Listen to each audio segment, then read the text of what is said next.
Charter act of 1813 के provision से related questions कई बार यूपीएससी प्रीलिम्स एग्जाम में देखने के लिए मिले।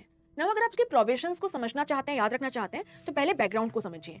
हमें ध्यान रखना है कि चार्टर एक्ट ऑफ 1813 तब आया जब India and Britain both were undergoing significant socio political economic changes. अगर हम इंडिया की बात करें, the East India Company was no longer merely a trade organisation, it had become a major political entity.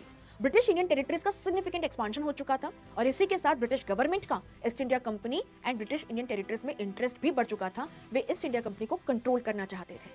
Company का जो administration है उसे inefficiency and corruption के लिए क्रिटिसाइज किया जाता था ब्रिटेन में भी, तो यहाँ पर रिफॉर्म्स की डिमांड थी।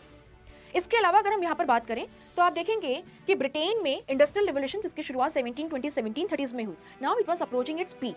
यहाँ पे इंडस्ट्रियल कैपिटलिस्ट डोमिनेंट सेक्शन को फॉर्म करते थे और वे चाहते थे कि ब्रिटेन की इंडस्ट्रीज में बना हुआ माल दुनिया भर में सप्लाई किया जाए जितना ज्यादा हो सके। इसीलिए वे चाहते थे कि ईस्ट इंडिया कंपनी की ट्रेड मोनोपोली को खत्म किया जाए एंड बाकी मर्चेंट्स एंड ट्रेडर्स को भी इसमें पार्टिसिपेट करने दिया जाए। साथ में आप देखेंगे ये वो पीरियड है जब फ्रांस तेजी से ग्रो कर रहा था under the leadership of Napoleon Bonaparte. Napoleonic Wars were undergoing, जहां पे ब्रिटेन नेपोलियन के जो एनिमीज हैं, फ्रांस के जो एनिमीज हैं, उनको सपोर्ट कर रहा था।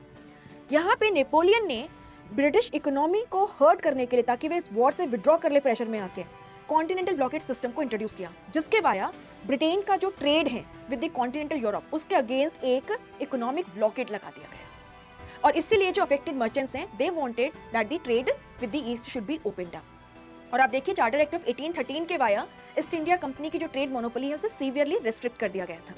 इसके अलावा आप यहाँ पे देखेंगे कि ब्रिटेन में जो इवेंजेलिकल मूवमेंट चल रहा था उसके चलते डिमांड थी कि एटलीस्ट जो टेरिटरीज ब्रिटिश कंट्रोल में है, they should be opened up for the Christian missionaries and the missionary activities. Charter act of 1813 के वाया मिशनरीज पे जितने भी रिस्ट्रिक्शंस हैं इंडिया में एंट्री पे, उनको हटा दिया गया था। इसके अलावा there was a humanitarianism wave undergoing and इसके चलते यहाँ पे डिमांड थी कि ईस्ट इंडिया कंपनी को यहाँ पर इंडियंस के वेलफेयर पे ध्यान देना चाहिए। चार्टर एक्ट ऑफ 1813 में पहली बार ईस्ट इंडिया कंपनी की जो रिस्पॉन्सिबिलिटी है टुवर्ड्स एजुकेटिंग द इंडियन, इसको अंडरस्कोर किया गया और कहा गया कि ईस्ट इंडिया कंपनी को सालाना 1 लाख रुपया एजुकेशन पर खर्च करना है। सो इस तरीके से अगर आप बैकग्राउंड समझते हैं तो प्रोविजंस को समझना आसान है, याद रखना आसान है। Subscribe to Sleepy Classes for more such content.